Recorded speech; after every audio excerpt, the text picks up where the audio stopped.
Bonjour à tous et à toutes, bienvenue ou bienvenue sur Chess.me. Alors, on va reprendre une partie d'entraînement au processus sur Luca Chess parce que j'ai trouvé ça vraiment sympa. Vous voyez pas Luca Chess, on va le mettre comme ça, vous l'avez à peu près en entier. Pour ça, on choisit Luca Chess et il nous donne cette liste d'adversaires potentiels. Donc la dernière fois, j'ai battu assez facilement le module, comment il s'appelait? Amiens 3, 1608. Donc, pour s'entraîner, ce que je vous propose, c'est d'augmenter, si vous gagnez une partie, si vous essayez cette méthode, euh, augmenter de 200 Elo par exemple. Donc, on va aller vers les 1800. Et si vous perdez, bah, descendez de 25 ou 50 Elo. L'idée étant d'arriver à un moment où vous avez toujours des adversaires un petit peu plus forts, et puis trouver un adversaire qui vous est agréable. Donc, on va continuer à monter, on va partir dans les 1800. Je pourrais prendre Ami en 4, ce qui amènerait certainement une homogénéité des niveaux. Il serait un peu plus fort que le niveau 3, forcément. Mais je vais changer pour avoir un autre style de jeu, un autre adversaire, essayer. Et donc il y a un Cyrano. Cyrano 3, on va partir là-dessus. Je le choisis. Et j'ai pas choisi la couleur par contre. J'ai pas eu cette chance. Bah c'est parfait. Je voulais les noirs, c'est parfait. Peut-être qu'il inverse. Mais comme je joue pas forcément avec le même ordinateur, ça pourrait être différent. Donc vous voyez une chose qui est vraiment sympa au niveau de Lucas Chess, je trouve, c'est l'impossibilité de reprendre un coup, vraisemblablement. Donc on joue, on abandonne ou on ajourne, mais on ne revient pas en arrière, ce qui veut dire qu'il faut qu'on assume ses coups. Et même si on joue contre un ordinateur, ça nous oblige à être un petit peu prudent. Donc cet entraînement au processus, vous connaissez le principe, hein, je vais vous dire euh, ce que je pense, mais surtout je vais m'efforcer à appliquer à chaque coup un processus de réflexion structuré, de sorte à entraîner mon esprit à réfléchir correctement aux échecs, parce que ce n'est pas quelque chose qu'on fait si naturellement en fait. Il faut s'y entraîner, c'est pas automatique. Alors peut-être pour certaines personnes c'est automatique, mais pour moi ça ne l'est pas. J'ai un échiquier devant moi, je préfère jouer avec l'échiquier, donc c'est pour ça que vous me voyez baisser la tête. Et pour l'instant, bah, je ne parle pas tellement de processus parce que je suis en train de tout simplement réciter mes ouvertures. Contrairement à la partie 76, on voit que le son généré par l'ordinateur est juste un petit bip, c'est quand même plus agréable que le gros son qu'on avait sur la partie 76. Donc j'essaierai de trouver le paramètre qui change ça. Et fou des 3. Donc un coup, voilà, on va commencer à réfléchir. C'est un coup qui prépare le petit roc pour les blancs, qui défend le pion E4. Puisque moi avec Dame C7, je l'empêchais d'avancer en E5, donc il faut qu'il se défende. Et là, c'est un peu un carrefour. J'ai plusieurs possibilités. Ce qui attire mon œil d'abord, c'est que le cavalier D4 n'est plus protégé. Donc j'ai envie de jouer cavalier C6 pour l'agresser en quelque sorte, l'attaquer. Il va sûrement jouer fou E3. Et du coup, je pourrais me développer avec cavalier F6, menaçant peut-être dans certaines variantes cavalier G4, pas tout de suite parce qu'il y a la dame qui défend, mais après un H5 préalable par exemple. Donc par exemple cavalier C6, fou E3, cavalier F6, petit roc, H5.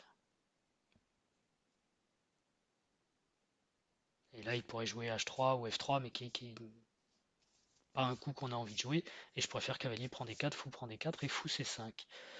Je peux aussi jouer fou C5 tout de suite, mais ça me paraît un petit peu prématuré.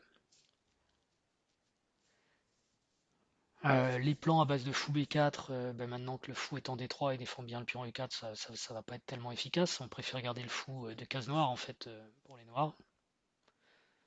Et puis on pourrait aussi avoir du B5, mais je pense qu'il vaut mieux se développer ici et je vais jouer cavalier C6. Ok, il prend. Alors, j'en ai pas parlé, mais c'est une option possible. Je l'avais bien en tête, hein, on est encore quand même dans mon répertoire. Et dans ce cas-là, ce que je vais faire, c'est que je vais reprendre avec le pion D et je vais essayer de pousser E5. Voilà, petit roc et E5. Alors, ça peut vous faire penser dans une certaine mesure à la partie que vous trouverez sur mon compte rendu euh, Bois-Colombes Chessmaster que j'ai joué contre le grand maître Fedorchuk avec les noirs. Et on était dans une variante qui ressemblait, mais elle était un peu différente parce qu'il n'y avait pas eu euh, l'échange du. Enfin, du moins, le cavalier était encore en B1 à ce moment-là, ce qui fait que ce cavalier a pu venir en D2 et en F3 où il était redoutable. Par contre, en C3, il est beaucoup moins gênant, d'autant plus qu'il est maîtrisé par mon pion C6. Et c'est pourquoi cette variante fonctionne mieux dans ce cadre que dans le cadre énoncé précédemment, la partie contre le grand maître. Donc ici, j'ai plusieurs possibilités. Je pense que je vais jouer cavalier F6 pour me développer. Et si F prend E5, eh ben, je suis un peu content. Il a un pion isolé en E4 et ok, il peut sacrifier en F6, mais c'est pas. Normalement, ça doit aller. D'ailleurs, je peux reprendre le pion par dame prend E5 ou par cavalier G4, euh, fou F4, fou D6. Vous voyez, un petit peu d'activité pour les noirs. Donc allons-y, on se développe d'abord. Cavalier F6. Il joue roi H1. Apparemment, il joue vite, donc il est peut-être lui aussi dans son répertoire, mais les ordinateurs jouent toujours vite. Vous le voyez pas, c'est. Ah oui, je vais peut-être le mettre. Vous voyez pas l'Ace des Queens ni la force de l'adversaire. Voilà, petite réorganisation de l'écran rapide, comme ça vous voyez les coups et mon adversaire. Donc, du coup, il a joué roi H1. Sur roi H1, ben, je pense qu'il veut mettre son roi à l'abri d'échecs, genre fou C5, etc. Et je peux essayer de mettre la pression sur F4 en jouant fou D6. Il va sûrement jouer F5. Après, je fais petit roc, fou E3. Je fais petit roc ou je fais H5 d'ailleurs. Alors ok, fou D6, on l'avait vu dans la partie contre le grand maître, c'était pas un coup génial, mais c'était un autre contexte. Fou C5 peut être tentant, hein, parce qu'on a envie de jouer cavalier G4 et d'un seul coup il se passe des choses en F2. Mais sur H3 en plus on a H5.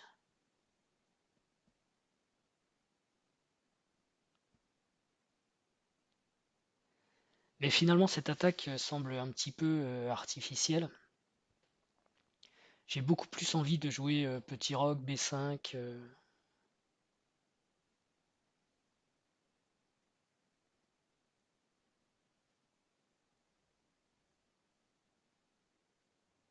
Il y a fou G4 qui est possible aussi pour sortir le fou. Parce que B5, ça peut être embêtant dans le sens où on n'a pas tellement envie d'enlever ce pion de C6 et on joue B5 pour jouer fou B7, mais le fou va être bloqué ici par le pion C6 parce qu'il contrôle la case D5. Enfin, en même temps, ils seront deux avec le cavalier.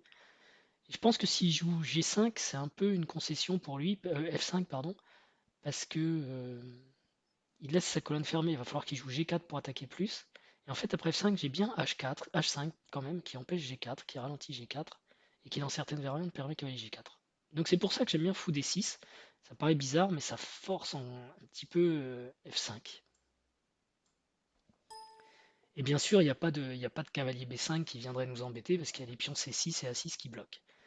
Voilà. Et à partir de là, je peux faire petit roc, ou bien jouer, jouer H5 parce que H7, H5, parce que j'ai pas envie de le voir jouer G4. Sur H7, H5, il a peut-être fou G5, mais est-ce que c'est embêtant fou G5? Parce que fou G5 menace fou prend F6 par exemple, G prend F6,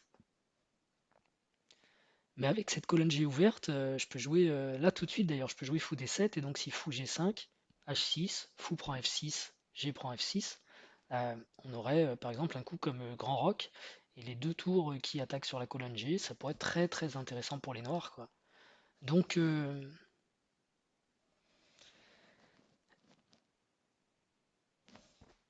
ah oui mais j'ai dit H5 et pas fou D7 parce que sinon si je joue fou D7 il va jouer G4 et ça c'est plus embêtant G4 avec un ménage G5 donc il faut que je l'empêche. Je peux peut-être donc jouer H5. H5, fou G5, fou D7.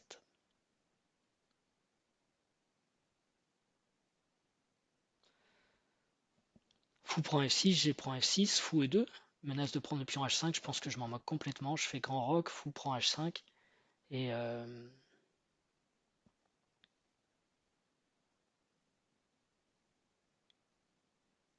hmm, et tour H7. Ok, on va faire ça. Donc H5. Je sais pas si c'est bon. Là, je me lance un peu. Du coup, on dirait que l'ordinateur se met à réfléchir et il va pour fou G5. Donc il est fort possible qu'il envisage de faire fou prend F6, G prend F6, fou E2, qui menace de gagner H5. Fou D7, fou prend H5. Non, alors, pardon, fou D7 tout de suite, fou prend F6, G prend F6, fou E2, grand roc, fou prend H5, tour H7, et je menace tour D H8 avec une attaque quand même importante sur le roc. Au passage, peut-être je vais perdre un pion, mais au moins je gagne la paire de fous. Donc fou D7, ça me paraît normal. J'ai aussi une autre possibilité peut-être, c'est B5 ou B6 pour jouer fou B7 plutôt. Parce que en D7, le fou va peut-être pas servir à grand chose. Alors que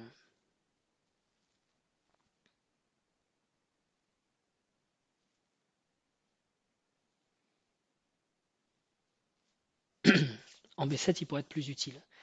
Ce qui me gêne avec B6, donc B6 c'est ça, hein, pouce espion, c'est que le jour où je vais vouloir faire fou C5, mon fou aura pas de retraite et il va être victime de cavalier A4, quoi.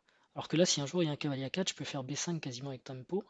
Il va peut-être jouer d'ailleurs A4 lui-même. Surtout si je fais.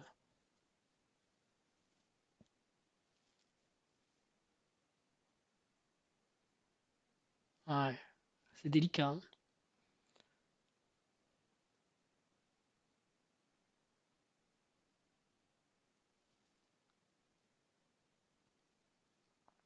Parce que le problème de B5 fou B7, c'est que le jour où je vais vouloir jouer C5 pour taper sur la diagonale ici, il va jouer fou prend F6, G prend F6 et je contrôle plus D5, il y aura cavalier D5 derrière sans doute.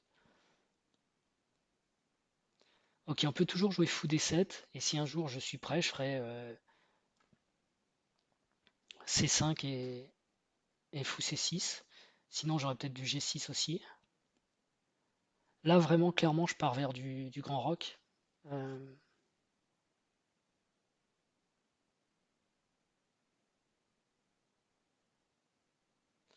Est-ce que le grand roc est jouable avec B5, A4, fou B7, A prend B, A prend B, grand roc, tour A7, c'est embêtant ça, hein. Le petit roc est plus vraiment jouable là par contre. Je pense pas.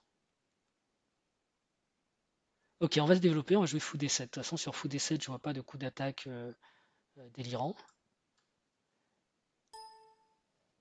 Ça c'est un bon coup, je pense. C'est un bon coup. Ça ouvre la colonne D et ça menace F7. Et du coup, je peux pas faire petit roc, je peux pas faire grand roc tout de suite. Donc quelque part, il m'invite à jouer B5. Il faut qu'il joue fou D3, hein, sinon j'ai B4. Du coup, mon roi va peut-être même rester au centre. C'est embêtant.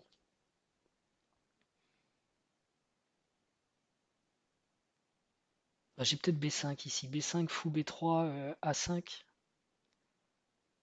Mais adieu le grand roc quand même. Quoique, grand roc et roi B7. À B5, ça me paraît totalement normal ici. Ce fou, il va être trop gênant. Il va jouer fou B3. J'ai peut-être B4 après fou B3. Il faut que son cavalier bouge. Ou alors il fait fou prend F6. B prend C3. Fou prend G7. Tour G8.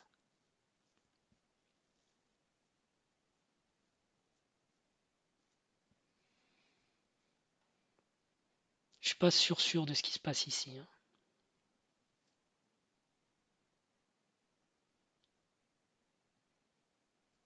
B5, pardon, B5, ça peut être très dangereux quand même. Cavalier prend E4, cavalier prend E4, je vois pas, il n'y a rien qui marche ici.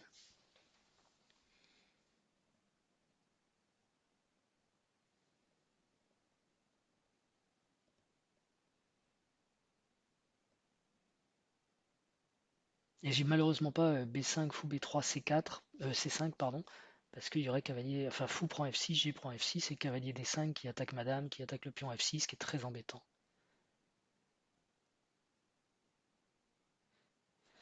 Je suis gêné avec ma stratégie parce que je danse un petit peu sur deux pieds. Je sais pas encore si je fais le grand roc, le petit roc, parce que enfin, le petit roc ça paraît vraiment gênant. Je vais peut-être aussi continuer à pousser, hein, pousser H5. H4, H3, et lui demander ce qu'il fait. C'est peut-être pas mal ça d'ailleurs. Donc on peut mettre un coup de B5 déjà pour voir où va son fou, s'il va en D3 ou s'il reste en B3. Comme ça, il aura plus de fou E2 s'il va en B3. Et je roque pas tout de suite, évidemment. Faut que je fasse attention au doublement des pièces sur la colonne D. Mais je peux jouer B5, fou B3 par exemple, et H4.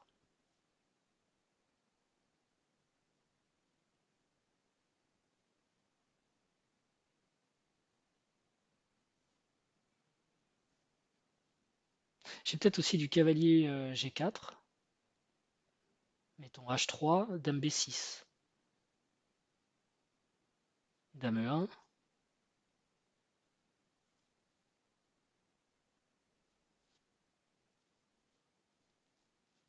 Mais avec B5, c'est mieux parce qu'il a jamais cavalier A4 dans ces variantes-là. Et je peux même faire du dame A7, fou C5. Allez, on va tenter B5.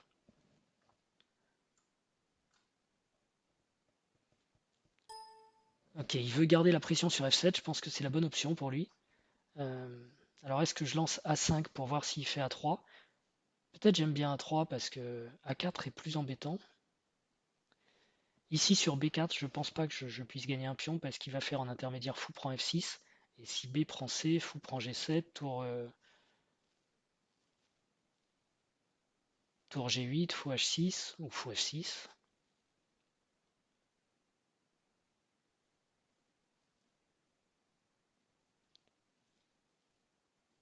C prend B.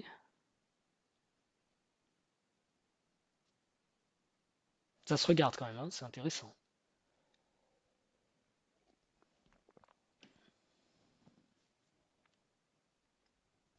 Ici mes options c'est donc B4, mais je doute un peu parce que ça paraît contre-naturel.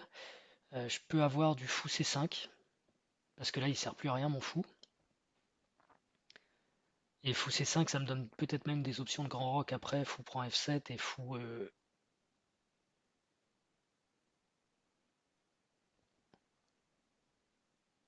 prend F5 par exemple. Il faut que sa dame bouge.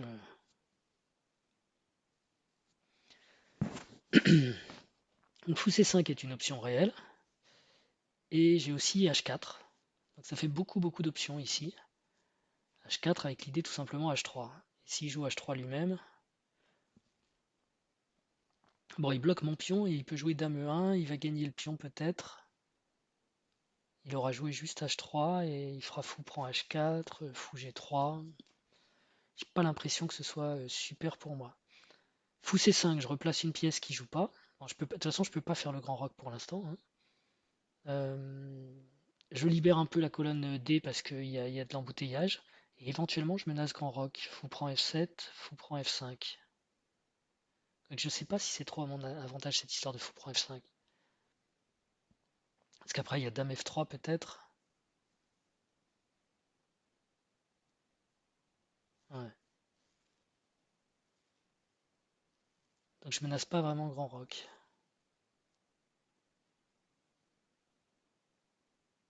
Et je vais peut-être pouvoir jouer par contre cavalier G4 après fou C5. Il faudra qu'il règle son problème en F2, donc je sais pas moi, dame E1, dame E2 pardon, ou dame E1, ouais. Plutôt dame E2. Donc cavalier, non, fou C5, je sais pas ce qu'il joue, et après je fais cavalier G4, c'est mon plan en fait ça, hein. Dame E2, F6, ah, fou E3, ah bah non il n'y a pas fou E3, c'est pas mal F6 parce que ça repousse, bon ça fait des trous bien sûr, mais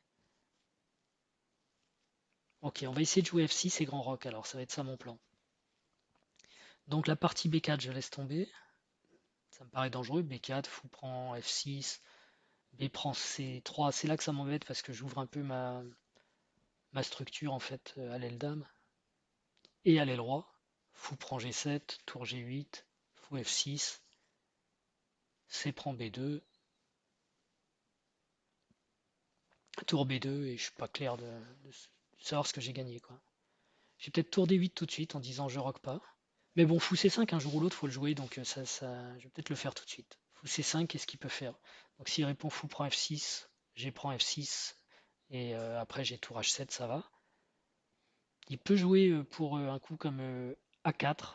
A4 qui... Non, qui est pas très embêtant parce que... Ah si, c'est peut-être embêtant A4. A4, je peux pas vraiment faire C prend B5. Si après il prend B5 ou A prend B5, il y a la tour qui est en l'air derrière. Est-ce que j'ai B3? Pas vraiment non plus. Donc fou C5, A4, il faut que je fasse grand roc. Fou prend F7. Et est-ce que je justifie bien mon sacrifice de pion? Fou prend F7, donc cavalier G4. Peut-être dame E2.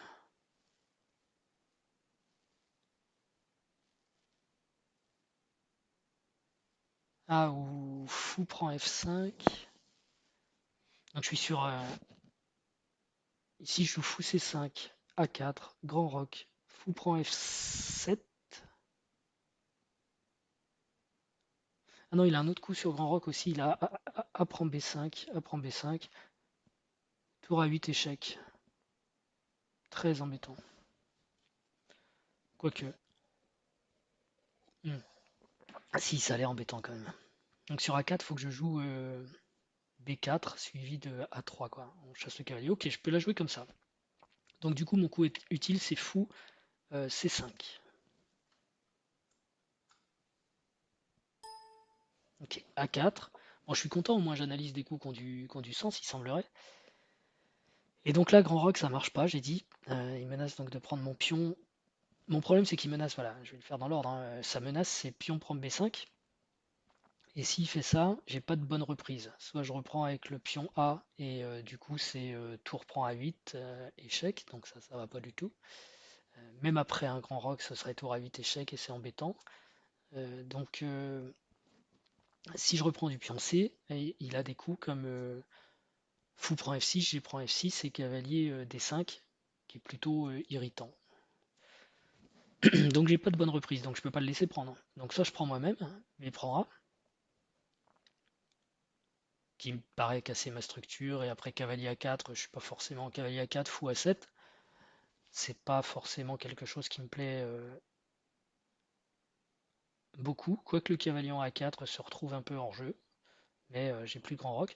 Ou alors j'ai B4, pour dire à son cavalier va-t'en, donc il va jouer peut-être cavalier E2 ou cavalier A2. Un coup intelligent peut-être ce serait cavalier B1, ça paraît lent, mais derrière il y a cavalier D2, cavalier F3, et d'un seul coup le cavalier est super bien en F3. Mais je dois avoir le temps de jouer des coups comme cavalier G4 et F6 en intermédiaire. Donc B4 est pas mal, et ensuite je peux consolider le pion B4 en jouant A5. Mais il peut jouer A5 lui-même. Et là c'est un petit peu une autre paire de manches comme on dit, mais on peut rester comme ça. Et j'ai grand rock tout de suite, donc il ne marche pas des matchs je pense. Bah, notamment à cause de tout simplement fou prend F7 qui était compliqué, mais il y a aussi A prend B5 qu'il faut gérer. Donc B4, et après mon idée c'est cavalier G4 suivi de F6.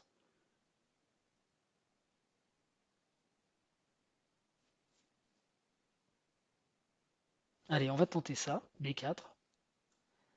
On n'a rien sans rien, hein. Tant que l'adversaire fait pas vraiment de faute, c'est difficile de prendre l'avantage. Alors ça me fait peur parce que j'avais prévu un plan là-dessus à base de cavalier G4, et donc il n'y aura pas de cavalier G4. En tout cas, il m'a pris une pièce, je le reprends. J'aurais pu prendre en C3 en intermédiaire, mais ça me plaisait pas beaucoup. De toute façon, là j'ai la colonne G qui est ouverte, donc maintenant mon plan est plutôt clair. Euh, je vais vouloir jouer tour G8, tour G5, tour DG8. Donc j'ai deux possibilités. Je peux faire le grand roc, possibilité numéro un, pour lier les tours, et je peux jouer roi E7. Parce que le centre est quand même bien bloqué ici, et mon roi serait peut-être pas en danger en E7. Alors qu'après grand roc C3, vous voyez, il y a tout de suite une ouverture de l'aile dame après C3 qui peut être embêtante. C3, menace de prendre le pion B, et la colonne C est ouverte avec madame, mon roi, le pion A6 qui est faible. Euh, Ici, je peux peut-être jouer très tranquillement A5 déjà, parce que je veux pas d'un pion A6 faible. Est-ce qu'il faut perdre ce temps? Ou jouer roi E7? Plus je regarde et plus j'aime bien roi E7. Tant que j'ai un pion en C6, il n'y a pas de cavalier D5. Le roi va défendre F7. Le fou et la dame défendent assez bien D6, D7, avec le roi aussi et D8. Tout ça, c'est bien, bien défendu en fait autour du roi. Si on arrive en finale d'un seul coup, je suis content d'avoir un roi au centre. À noter que j'ai pris la paire de fous dans l'histoire quand même. Donc la finale peut être bien pour moi. Donc je peux avoir des envies d'échange de dames aussi. Si ça se présente, je peux essayer de le faire.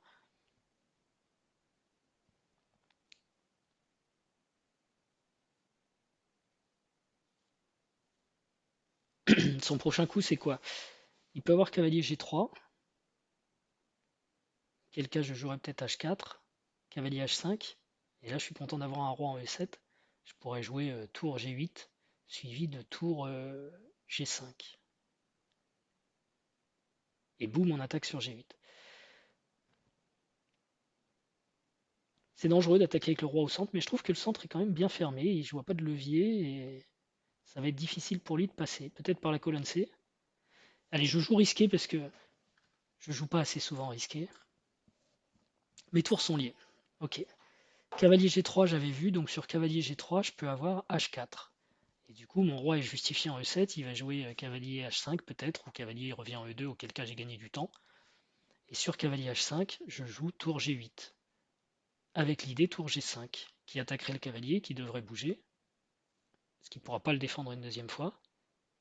En plus, je gagne du temps. H5.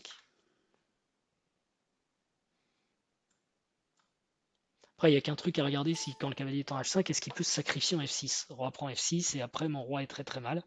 C'est pas impossible, mais j'ai quand même l'impression qu'avec les deux tours en défense, ce sera pas si fort que ça. Donc j'ai fait l'économie du coup A5, hein. Je le laisse jouer A5 lui-même, sachant que A5 c'est un coup embêtant quand le cavalier pouvait faire C3, A4 et B6 par exemple. Là, A5 tout seul, ok, ça disloque mes pions, notamment le pion A6 qui se retrouve vraiment arriéré et un peu faible. D'ailleurs, sur tour G8, c'est à ça qu'il faut que je pense. Mais il n'y a pas vraiment de dame E2 qui attaquerait le pion A6, parce que la dame défend le cavalier. Et là, tout de suite, le cavalier n'a pas de case, hein. Si je joue tour G8 et qu'il joue G3, il y a H prend G3, cavalier prend G3, tour prend G3, puisque le pion H est cloué. Si je joue tour G8, je ne vois pas de coup dangereux. Alors, un grand risque peut-être, c'est cavalier F6, roi F6, fou F7, roi F7, sacrifie deux pièces. Mais même là, je vois pas comment il rentre. Donc j'y vais. Menace, tour G5 qui peut-être gagne le cavalier, je sais pas. C3, ok, ça me paraît logique, il essaye d'ouvrir la colonne C.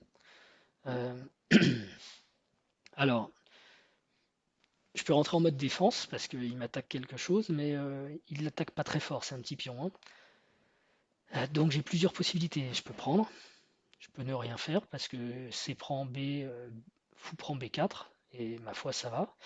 Et puis je peux attaquer quelque chose de plus gros, par exemple tour G5, et j'attaque son cavalier H5. Dans ce cas-là, il va faire C prend B, fou prend B4, et je repose ma question, comment tu défends ton cavalier H5? Alors, il va peut-être jouer dans ce cas-là. Faut qu'il puisse attaquer mon fou qui est en B4, quoi. C'est ça l'idée. Pour avoir le temps de jouer, par exemple, s'il attaque avec sa dame, il aura le temps de jouer fou D1 qui défend le cavalier. Mais je peux essayer d'aller plus vite simplement en prenant, hein. B prend C, je gagne un pion, donc il faut qu'il reprenne, je pense. B prend C. Et ok, la colonne B est ouverte, attention, ça peut être dangereux, mais tour G5. Et là, il a un vrai problème avec le cavalier H5. Il a quasiment plus que cavalier prend F6. Je vois pas d'autre défense. Roi prend F6. Et ok, c'est un peu dangereux pour moi, mais j'ai toujours la colonne G. Le roi en F6 est peut-être même en sécurité. Je peux suivre par dame D6. Ça me paraît être le plus direct. Donc prendre. Attaquer en G5, c'est pas si rapide. Tour G5, il y a malheureusement C prend B qui attaque aussi mon fou. Il faut que je perde un temps pour jouer fou prend B4. Et puis j'aime bien mon fou en C5. D'ailleurs, peut-être un jour il viendra en B6. Donc je prends. Ok. Qu'est-ce qu'il fait? Hmm, il veut reprendre, c'est malin, avec la tour. pour attaquer mon pion, mon fou quand même, en C5 et toujours gagner du temps. Mais là, j'ai peut-être le temps de faire tour G5, tour prend C3. Et est-ce que j'ai fou D4 derrière? Si tour prend C3. Il faut que la tour bouge.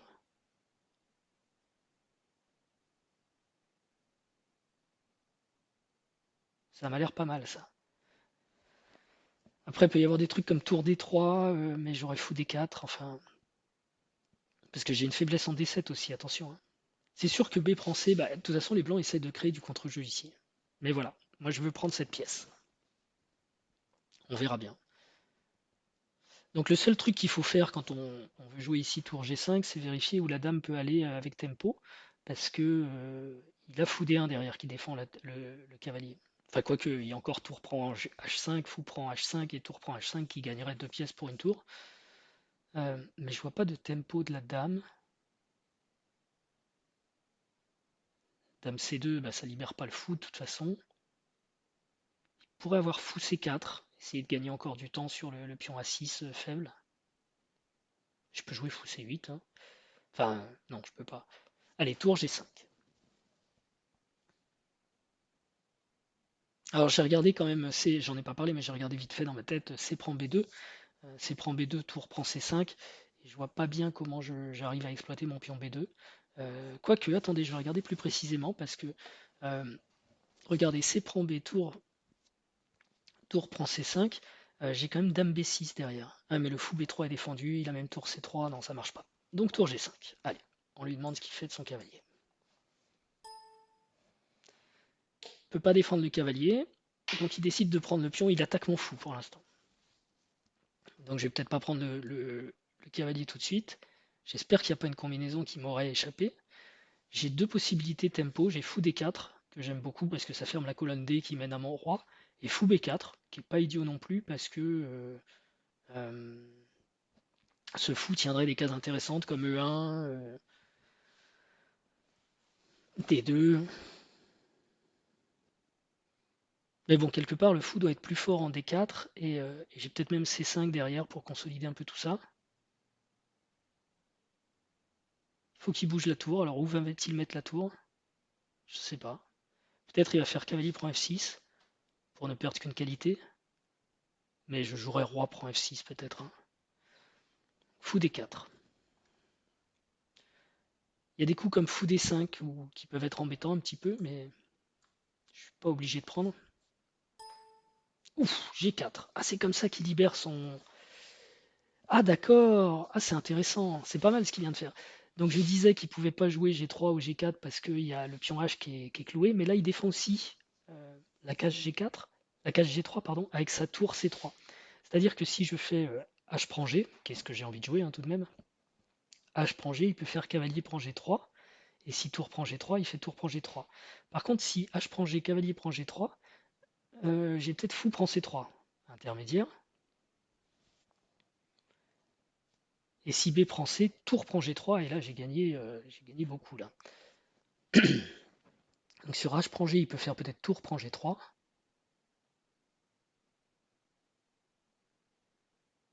mais je joue tour prend H5 et je gagne une pièce. Dans ces cas, j'ai appris, vous voyez, la pratique de jouer beaucoup, etc. J'ai le trait, en plus il n'y a pas de pendule qui tourne, je peux prendre le temps de calculer correctement. Et même en partie, il faut prendre le temps, parce que si je joue le bon coup ici, ça peut sans doute décider de la partie. Donc si je me trompe, bah, c'est dommage, même si je sacrifie rien là, hein. Donc je peux quand même bien vérifier. Donc H prend G. Il a une double attaque sur la tour et le cavalier. Il peut avoir des possibilités de cavalier prend F6, roi prend F6, je suis pas mécontent, ou même tour H2 échec. Donc il faut qu'il enlève le pion G parce qu'il y a tour H2 échec. Donc il va reprendre soit avec le cavalier, auquel cas je fais fou prend C3, et il faut qu'il reprenne et je gagne en G3, soit il prend avec la tour, et je joue tour prend H5, donc je vois vraiment pas le problème. Alors attention, il y a peut-être un problème quand même, c'est la dame qui arrive en H5 en fin de variante. H prend G, tour prend H5, tour prend G5,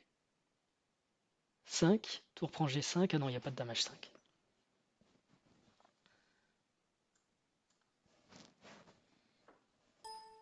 Ok, Donc il reprend avec la tour.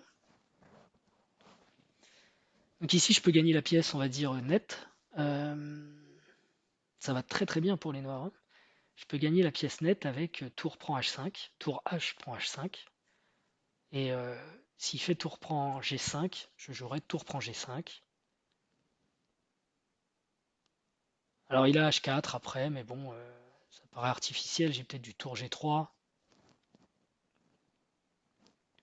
C'est sûr que les pièces qui me restent sont un petit peu bloquées, mais je vais essayer de les sortir. De toute façon, je peux pas faire tour prend G3 parce que je perdrais le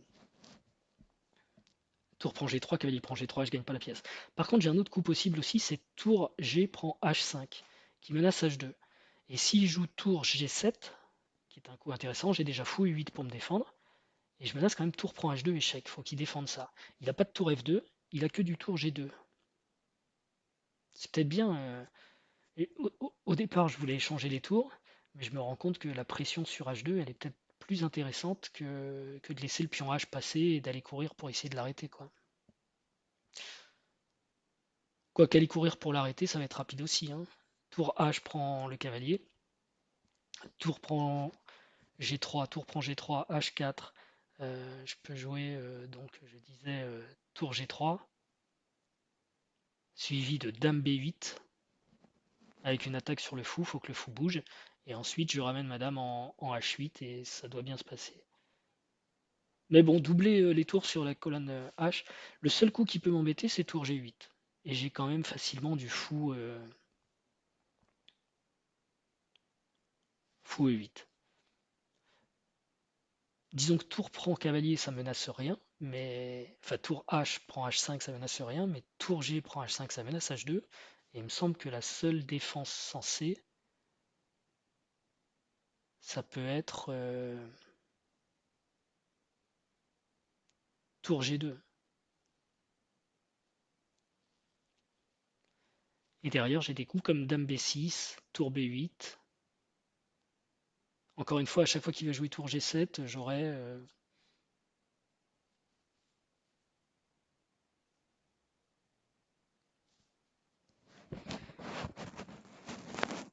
fou E8. Je peux aussi avoir des idées de jouer C5 et C4, avec fou C6 ensuite. Et puis il y a B2 qui est en prise. Bon, tour G2 défend un peu tout. Mais tour prend G5, tour G prend H5, tour G2, C5, quasiment le seul essai c'est fou B5, et là j'ai fou C6, et il est pas bien quoi. Le fou C6 ça va appuyer aussi sur E4, mes fous sont très forts ici. Ok, je garde la paire de tours, en disant que son roi est plus mal que le mien. Je vais peut-être regretter ça. Ça c'était vu. Donc c'est important, vous voyez, de prendre du temps pour bien analyser les possibilités de l'adversaire et pas être surpris. Parce que quand on est surpris, tout de suite, ça amène une réaction mentale un peu différente et on peut rater des choses. Je crois vraiment que ces parties de processus sont la meilleure façon d'aborder le jeu contre l'ordinateur parce qu'on est obligé, ou on s'oblige, à vérifier toutes les possibilités, à éviter donc les gaffes. Donc on s'entraîne et on joue sérieusement. Et Lucas Chess est intéressant pour ça parce qu'il empêche le take back en plus. Donc on ne peut pas reprendre ses coups. Et sinon, quand on joue contre l'ordinateur, on n'est pas très motivé. Et on finit par café, on arrête, ça ne nous intéresse pas.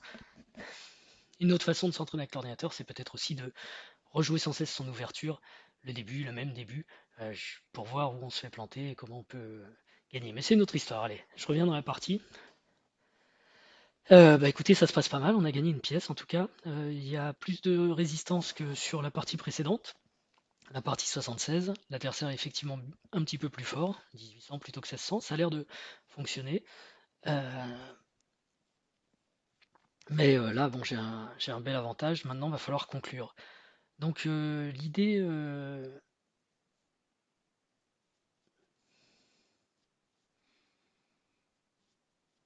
j'ai plusieurs idées ici. J'avais C5, C4, comme je disais, qui peut être intéressant.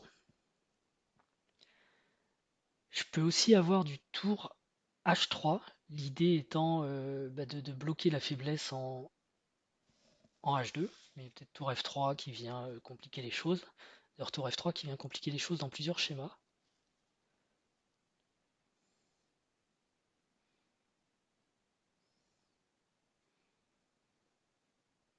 Moi, j'ai pris l'avantage à l'aile roi. Au centre, c'est un peu un statu quo. Je peux peut-être avoir des idées ouais, à base de fou C6 quand même et dame B7 pour attaquer le centre. Parce qu'il faut voir que si on arrive à clouer la tour G2, on a des coups comme tour prend H2 matin. Alors d'ailleurs tout de suite tour prend H2, tour prend H2, tour prend H2, ça ne donne rien. Euh, on peut peut-être aussi essayer fou E3, fou F4. Parce que du coup on va commencer à faire encore monter la pression sur F2. C'est peut-être intéressant, ça c'est peut-être le plus direct en fait. Et ça forcerait presque tour prend F4, reprend F4. Et avec une tour de plus, là quand même, on devrait pouvoir finir assez facilement. C'est vrai que j'ai cette possibilité immédiate de jouer fou E3. Fou E3, tour F3, fou F4, et H2 est indéfendable. Ah, c'est très très tentant ça. Ça me paraît encore plus direct que C5. Tour H3, c'est lent. Écoutez, j'ai deux pièces qui sont excitées sur H2, donc fou E3, continuons quoi. Alors attention, parce que quand je passe par E3, je suis pas défendu. Donc il va avoir un coup tempo. Tour E1, tour F3, tour G3. Pour l'instant, aucun de cela ne me fait peur. Un tour G3 surtout, ça marche pas du tout. Il y a tour prend H2. Dame E1. Attention parce qu'il y a un échec en B4. Hein. Donc Dame E1, Dame E2, Dame E2 qui attaque à 6. Mais bon, sur fou F4, on a envie de lui dire viens prendre à 6. Tour prend F4, E prend F4, Dame prend à 6.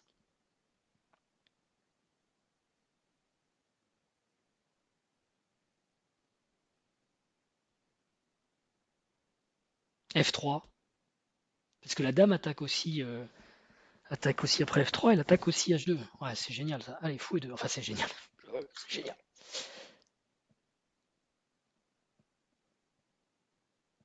Faut regarder quand même sur fou E3. Ah oui, il a pas de tour D2 en plus. Parce que je contrôle la case D2. Parce que j'ai D7 qui est faible, mon roi est un peu exposé du coup. Oh là là, ça fait peur ça. Ça fait très peur. Ça fait très très peur. Ça, je l'ai pas regardé. Et dès que vous déconsolidez votre position, qu'est-ce qui se passe? Oh là là, il a du dame prend B3. Il a du dame prend B3. Vous avez vu comme c'est dur les échecs? Vous êtes bien et d'un seul coup, boum. Alors si roi prend F7, dame B3 échec, c'est ce que je disais, il y a peut-être quelque chose qui est gênant. Sur dame B3 échec, roi F8, parce que sinon c'est tour G7 échec, et dame prend E3. Eh ouais, j'avais pas vu ça. Donc j'ai pas envie de prendre son fou en fait. Je peux essayer de continuer mon attaque en jouant un coup comme... Alors tour H7, fou G6. Marqué fou G6, j'aime bien parce que ça ferme la... Ah non, pas tellement, j'aime pas. J'allais dire ça ferme la colonne.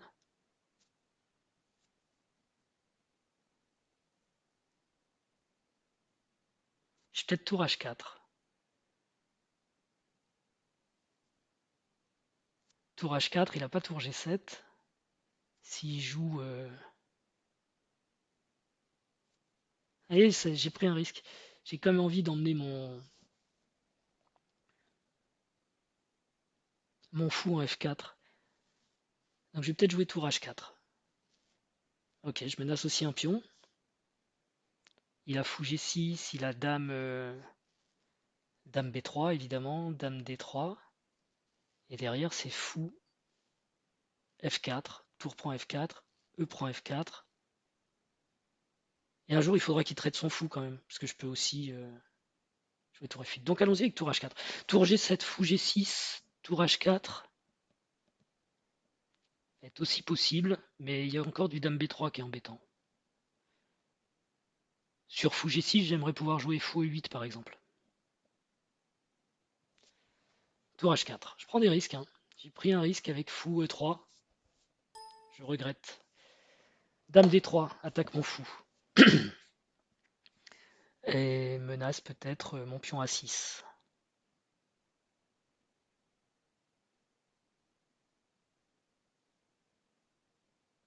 Faire attention à ce que tour G7 soit pas mortel après fou F4, fou F4, tour G7.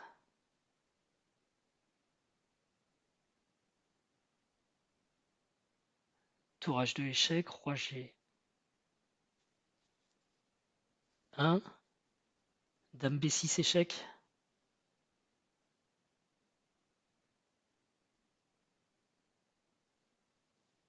On doit gagner. Donc fou F4.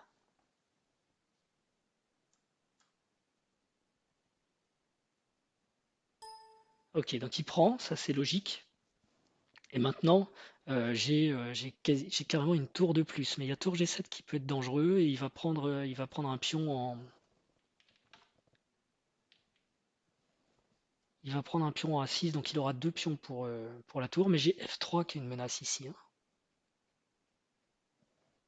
après avoir repris.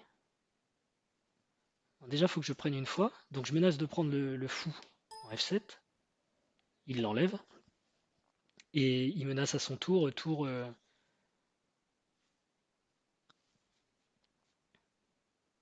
G7.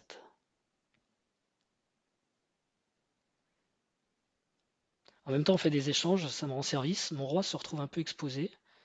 Mais après un coup comme fou prend E6, F prend E6 et tour H7, je vois pas vraiment de menace.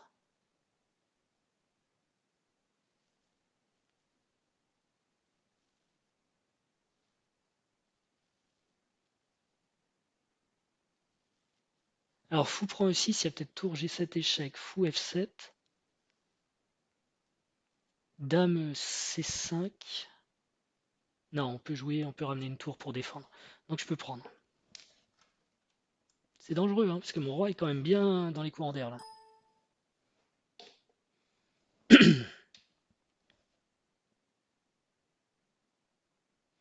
Je regarde si j'ai tour H2, tour prend H2, roi prend H2, F3 échec. F3 échec, c'est pas mal. Il faut que s'il fait roi H1, je me retrouve avec du dame G3 qui mène à G2 mat.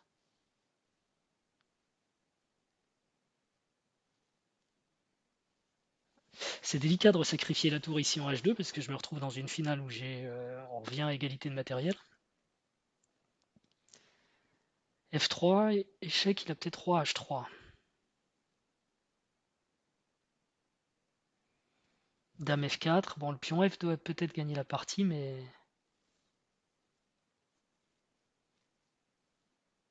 Ouais.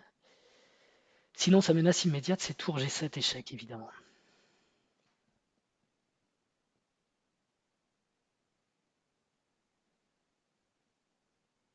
Et si je joue tour H7, dame prend A6, F3, gros problème en H2. Si je joue F3 tout de suite, ça marche pas, hein. Tour G7 échec. Et est-ce que je redescends la tour 4 en H7 pour toujours défendre la 8e rangée? Ou est-ce que je mets juste la tour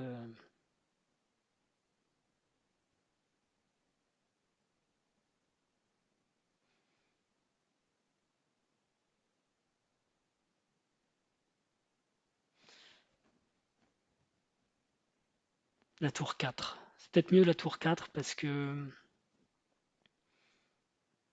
si je mets la tour 8 en H7, je menace roi prend E6. Mais après dame B3 échec, roi E8, il y a des coups comme dame G8 qui vont être embêtants. De toute façon, mon pion F est défendu et en plus j'envisage de le sacrifier en jouant F3. Qu'est-ce qu'il joue sur tour H4, H7? Roi G1 peut-être. Roi prend E6, dame B3. Dame prend A6 aussi. Roi prend E6 toujours. Ça me paraît le plus solide. Ok, on y va comme ça. Faut vraiment regarder tous les coups là parce qu'il y en a partout. Au moins je défends tout. Ok. Donc il veut jouer dame D7. Dame prend D7. Alors échange de dame, je suis content. F3, dame prend F3. Tour H2, échec. Tour prend H2, dame prend G1 mat. Sur F3, c'est embêtant quand même. Dame prend F3, ça marche pas.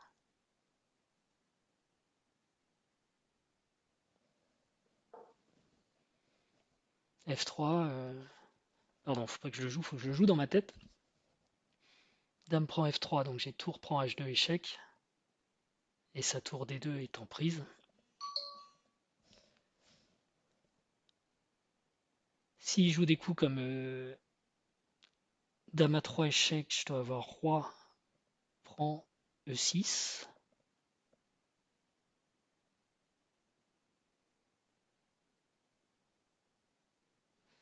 Allez, F3. C'était mon plan, hein. Ouais, ça c'est bien. Ça ferme.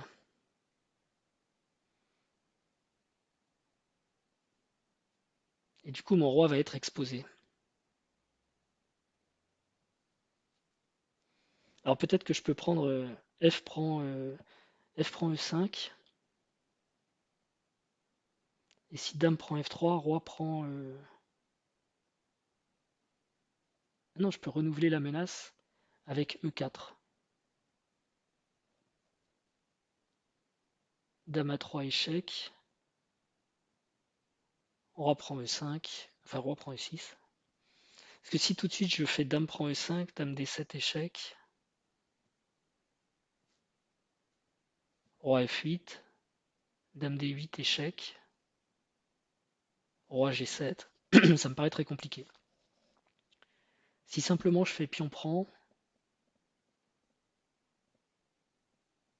suivi de roi prend E6, ça me paraît beaucoup moins dangereux.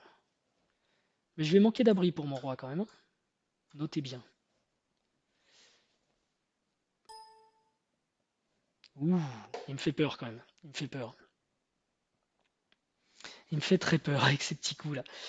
Donc dame F7 c'est une menace, mais ça n'a pas l'air très dangereux. Tour D7 est une menace. Ça a l'air très dangereux. Je vais me faire arnaquer. C'est énorme.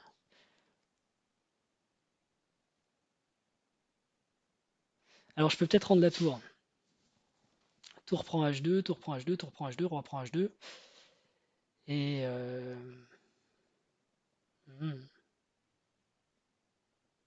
comment on défend tour D7 ici?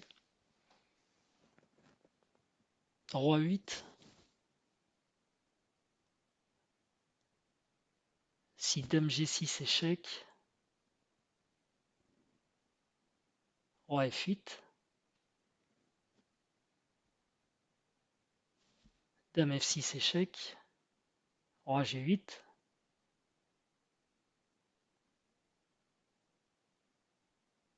Et quand arrive dame G5 échec, on a tour G7. Je souffre, hein. Est-ce que c'est roi 8 le coup? Ça paraît bizarre.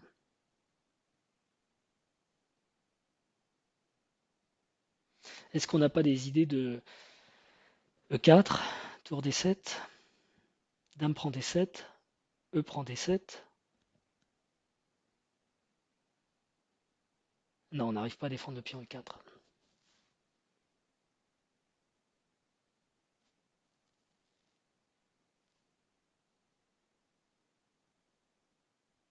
Il joue bien là, hein, la défense. C'est intéressant. Euh, hmm. Ah, ben, je vois que roi 8, hein, mais il va jouer dame G5 peut-être. Ah, non, dame G5 ça va. Je regrette de ne pas avoir pris ce pion plus tôt. Il va jouer dame G6, échec. Roi F8. Dame F5 ou F6, échec. Roi G8. Tour D8, échec, et je perds la dame.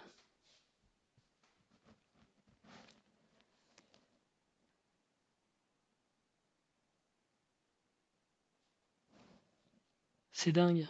Et voilà, l'insécurité du roi, combinée avec cette tour H7 qui est un peu en l'air. Euh, roi 8 dame G6, échec. Roi F8, dame F6, échec.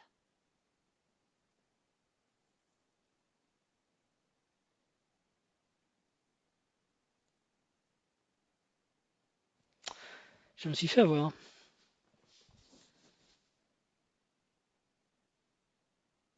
Est-ce que je peux jouer donc tour H5? Non. Tour H5, dame F7. Mat. Tour F8, dame prend H7. Roi E8, je viens de dire que c'était forcé, on arrive au mat après dame G6. Donc j'ai quasiment que tour prend H2. Tour prend H2, tour prend H2. Et puis essayer de jouer cette finale. Roi prend H2, E4 échec.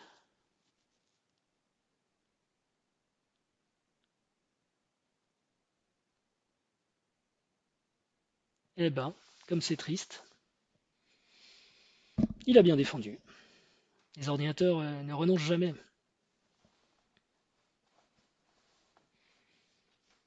Alors est-ce que j'ai ça ou est-ce que j'ai plutôt dame prend D7 quoi? Je laisse madame se faire prendre et je joue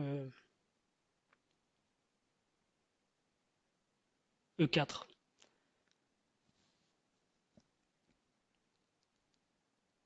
E4, tour D7 échec.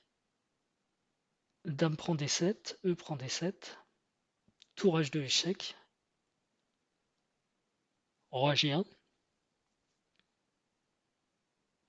Tour H1 échec, roi F2, tour H2 échec. Il était 3 G3, tour G2 échec. Ah, c'est pas mal ça. Mais j'ai le pion D7 qu'il faut arrêter quand même. Je pense que j'ai plus de chance dans la variante E4 que dans la variante dame, tour prend H2, tour prend H2, tour prend H2, roi prend H2, E4 échec.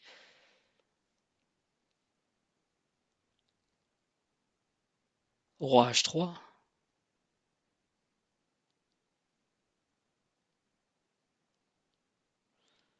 Parce que là, il y aurait dame D6. Dame prend E4, dame prend E6 échec, dame prend E6, roi prend E6, roi G3.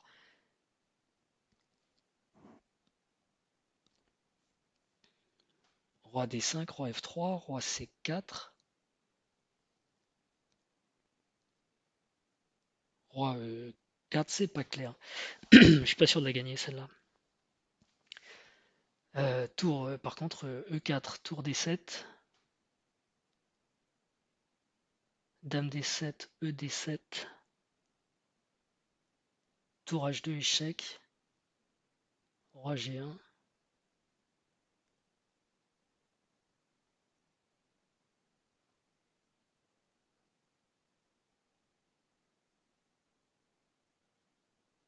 Et tour H4, je dois tenir. Mon pion E4.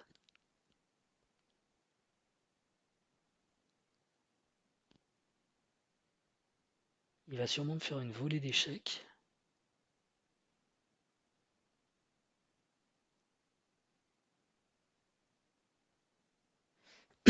Ok, allez, on y va. De toute façon, je crois que c'est le mieux.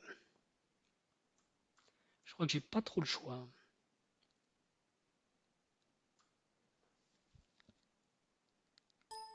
Ok. Ça, c'est peut-être une mauvaise nouvelle. Euh, hmm. Mon roi, je vais avoir du mal à le mettre à l'abri. Donc, qu'est-ce qui menace?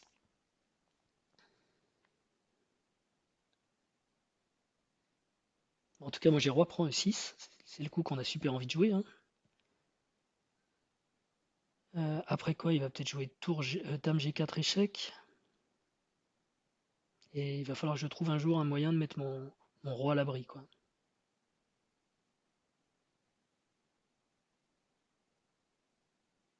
Mais ce sera peut-être E8 qui trouvera l'abri avec la dame qui viendra le couvrir. Donc si je fais roi prend E6, il a dame G4 échec.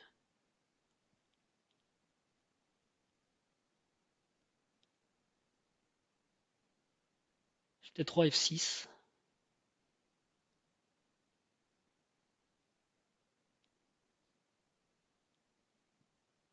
et je lui vois plus trop d'échecs. Il a dame G6, échec.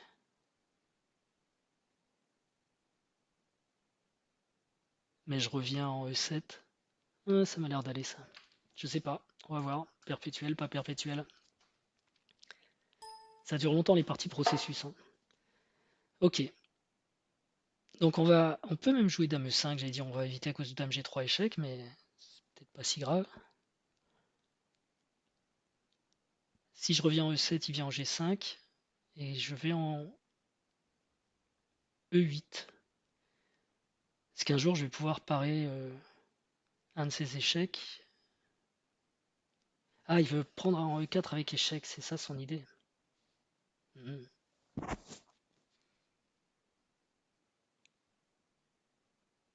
Bah, de toute façon, j'ai pas 36 cases, hein.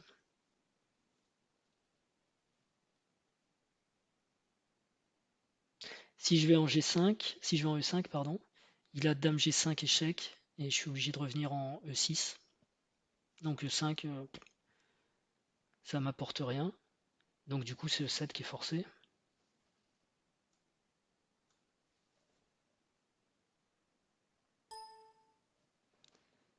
Ok. Il va réussir à prendre tous mes pions. Mais bon, faut pas que j'oublie que j'ai une tour de plus un jour, hein.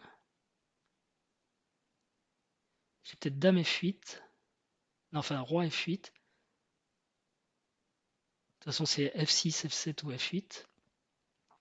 Roi F8, dame prend F3. Et je renonce à mon attaque. Je joue.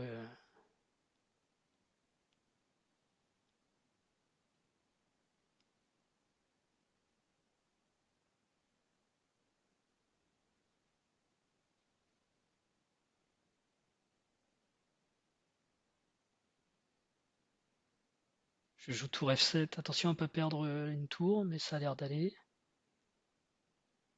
Je vais faire une espèce de rock avec mes tours et puis on verra bien.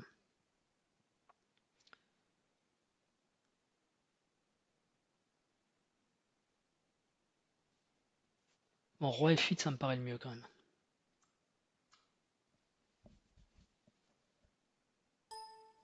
Ok. Faut vraiment que j'arrive à échanger les dames ou les machins, quelque chose. Donc du coup, est-ce que je joue tour F7? Menace tour F1 quand même, tour F7. Peut-être réussir à faire quelque chose. Il va jouer dame A3 échec. Tour E7. Dame E7, pardon. Tour D8. Roi G7. Tour G3. Dame G3. J'en sors jamais de ces échecs.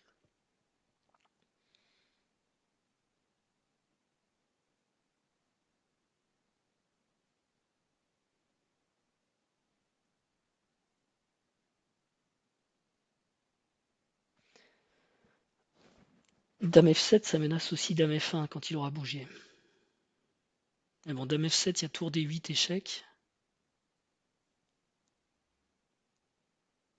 Roi G7. Dame G2. Ou dame G3 plutôt.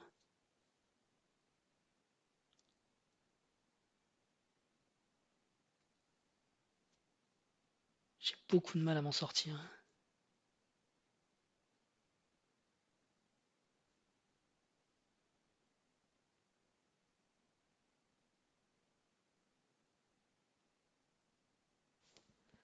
Tour F7, dame A3. Ah, C5 contre dame A3. C5 va peut-être me sauver la vie.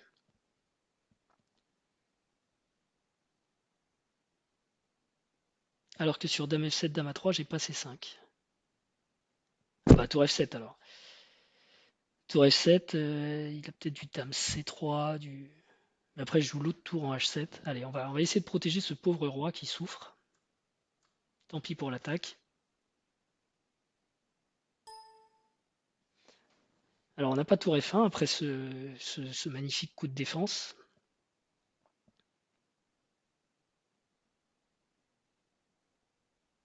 Je regarde quand même si on a tour prend H2, tour prend H2, tour F1. Non, c'est débile.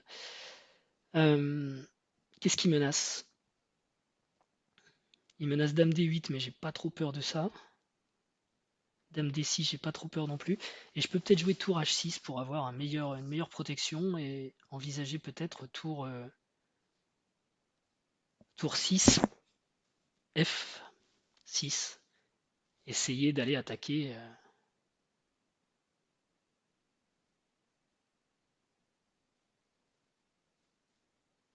Parce que là, je vois pas ce qui menace en fait. Ce qui peut être grave hein, quand on voit pas la menace adversaire.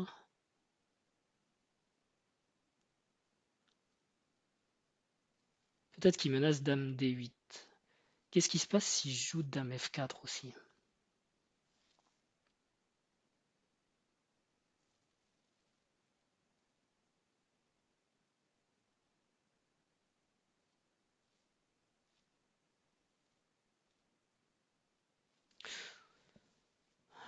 Ou dame E7 qui menacerait dame E1 échec, roi G2.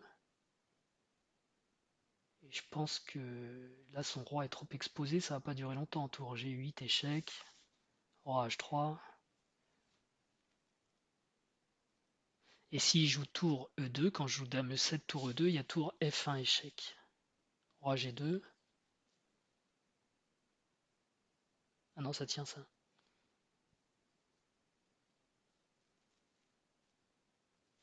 Qu'est-ce qu'il fait sur dame F4? Ah, il a peut-être dame A3 maintenant sur dame F4.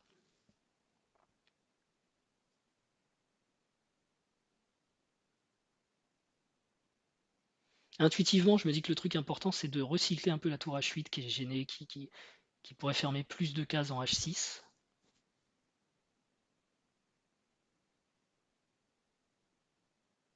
Qu'est-ce qu'il répond? Il veut prendre en A6 là? Non, il prendra pas en A6 quand même. Si, peut-être.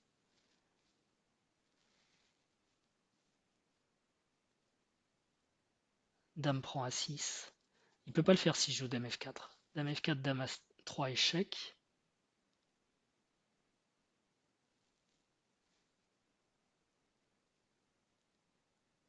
Roi G7.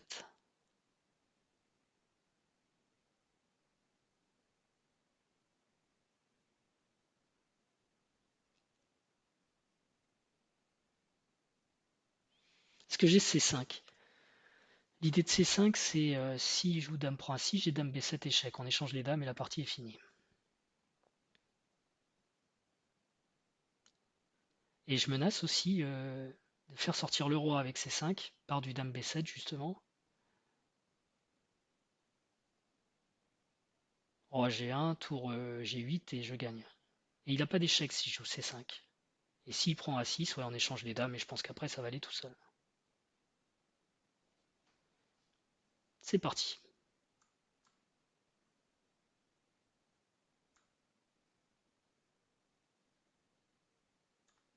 Il peut avoir des coups comme dame C3 pour attaquer ma tour en H8, mais il prend A6. Bah, ça c'est la bonne nouvelle du jour. Donc on va pas faire le malin, on va échanger les dames et puis voilà. Normalement la tour de plus devrait largement suffire. J'ai eu chaud, hein. J'ai eu très très chaud, il a fallu que je calcule quand même la défense. Maintenant il va juste falloir que je fasse attention à ces pions, mais logiquement je devrais pouvoir les arrêter. Je souffle.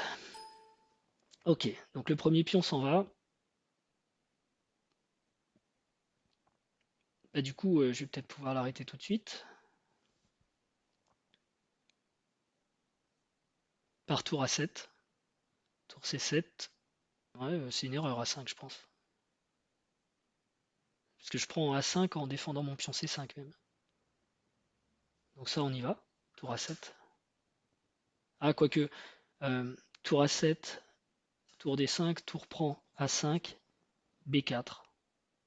Mais bon, c'est pas très grave.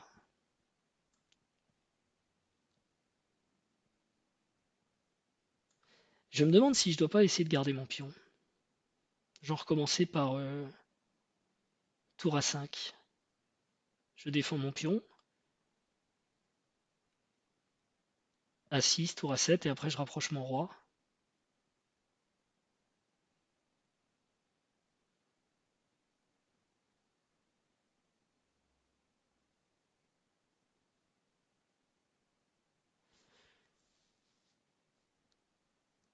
Je peux jouer aussi roi E7, A6,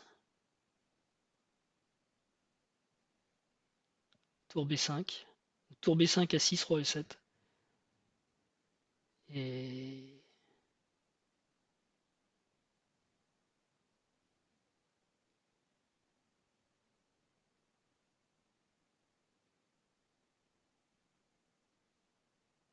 tour A5, tour D5. Ouais, je vais essayer de garder mon pion. Il peut me rendre service ce pion quand même, parce que deux tours contre une, je sais pas, va peut-être y avoir des arnaques. Enfin, je me pose des questions, vous allez me dire que je devrais pas me poser, mais...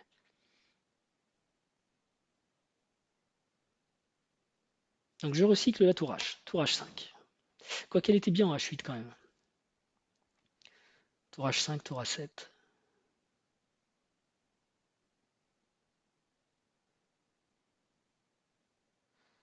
Tour H5, A6. Tour B6. A7. Tour A6, tour D8, échec. Est-ce que je mets roi E7 en premier? Tour H5, A6.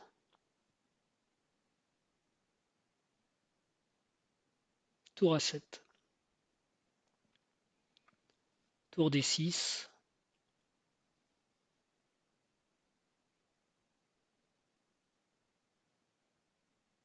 Ok, on va faire ça. Tour H5. A6. Tour A7.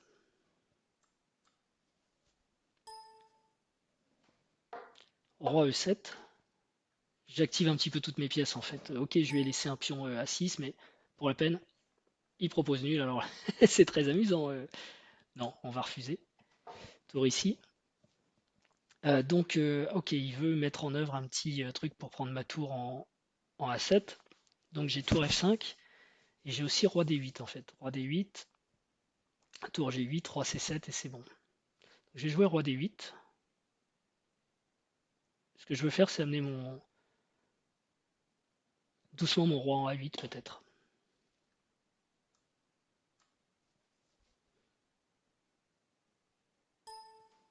Ok.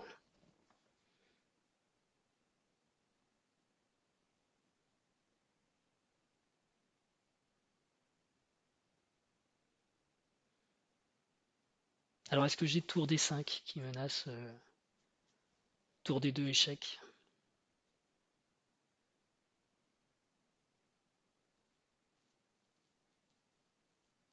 Je peux aussi jouer roi C7 avec l'idée tour H7.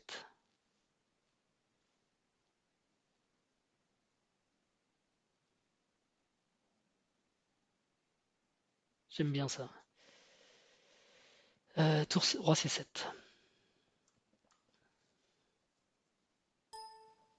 Ok.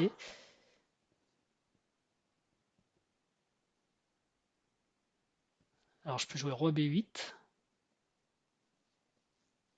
Et si tour G8, il faut toujours faire attention à ça. Roi C7.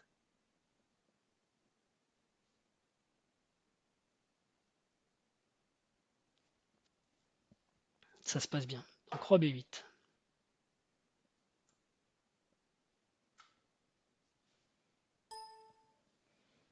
Et maintenant, je dois avoir tour H7. Ces pions sont bloqués. Et mon roi va venir en A7 qui est relativement sûr. Et je menace de prendre le pion H4. Qu'il défend. Et du coup, je vais menacer de prendre le pion A6.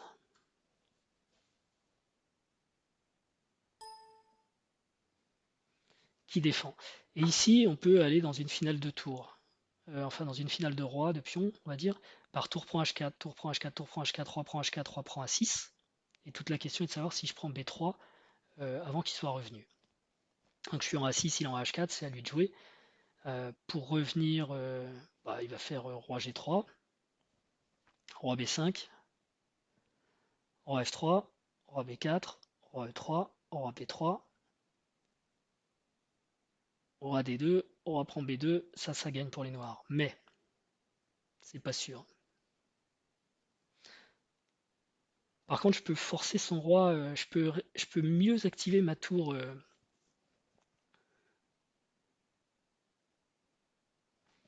H7, je peux la mettre en H6. Et il pourrait jouer du roi G4. Non, il peut pas, G5. Donc ça, c'est pas mal. Là, il va peut-être jouer B4. B4 qui est un coup que j'aime pas trop. Si, je prends H4 si je joue B4.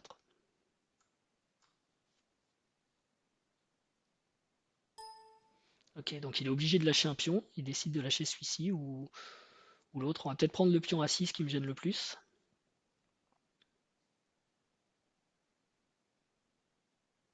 Je pense pas qu'il y ait de grosse différence entre les deux. Quoique le pion A6, je peux le prendre quand je veux.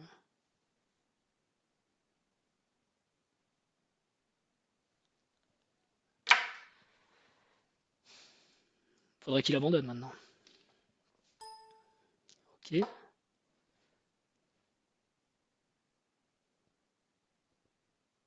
Je le défends et pendant ce temps-là, j'attaque le pion A6.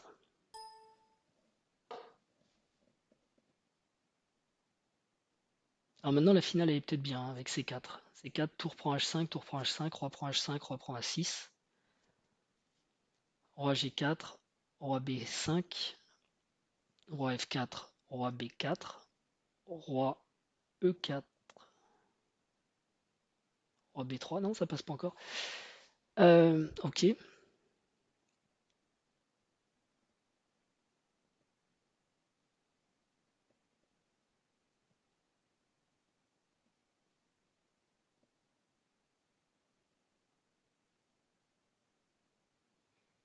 Alors je vais remettre ma tour en H7 pour jouer roi B6. Roi B6, aujourd'hui ça me gêne parce qu'il y a A7.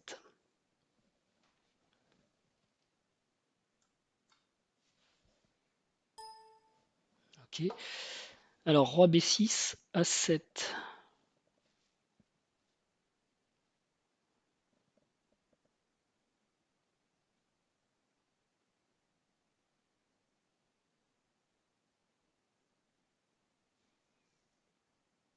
Tour prend A7. Tour prend A7, roi prend A7, roi prend H5. Roi. Alors 1, 2, 3, 4. 1, 2, 3, 4. Ça va toujours pas. Ok, alors il faut que je mette ma tour en H7 en fait. J'essaye de le zigzaguer un peu, hein. Et là, si je joue roi B6, il jouera tour A4. Et je pourrais jouer.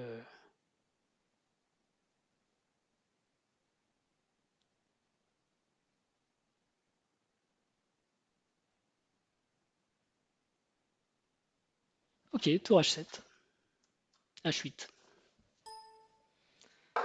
Ok, donc là j'ai plus de pression sur ma tour. Donc je dois pouvoir jouer roi B6.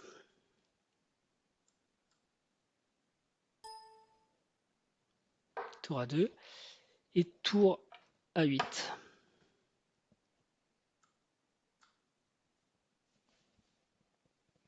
Ah oui, même là, avec une tour de plus, il faut ramer un peu, hein.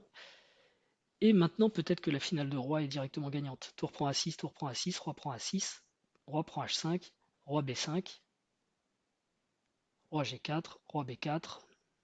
On n'en parle plus. Ça gagne directement. Ou si on veut pas prendre de risque, on joue tour D5 et puis c'est un peu pareil, hein.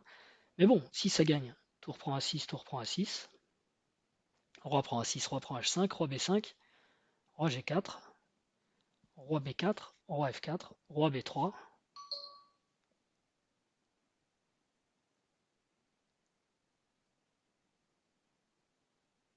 A6, A6, A6, H5, B5, G4, B4, F4, G3, E3, C4, D2, B2. Ouais, ou alors on s'embête pas du tout. On fait comme ça.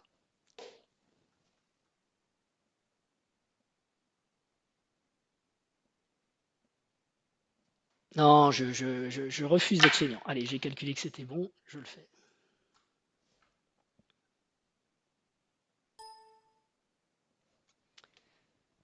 Tour prend, reprend, sacrifice de tour, c'est fou, hein. Mais c'est pour finir la partie aussi, ça fait 1h20, ça va faire une vidéo énorme. Ok, là normalement. Alors on a tendance à vouloir les jouer vite comme si notre roi irait plus vite, mais on peut aussi se poser, souffler.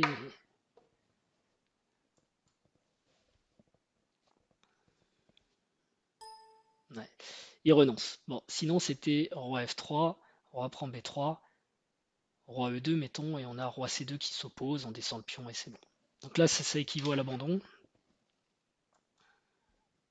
Il propose nul dans des positions perdantes, mais il abandonne pas dans les positions désespérées.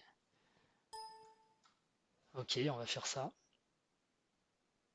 Ou plutôt non, je vais pas vous imposer ça. Et je vais vous remercier pour votre fidélité. Voilà, c'était une partie processus avec un petit moment de flottement quand même, mais intéressante, contre un module de Lucas Chess. Donc c'est pas mal ce Lucas Chess. Je vais analyser et puis je vous présenterai très bientôt des vidéos sur comment s'entraîner avec Lucas Chess.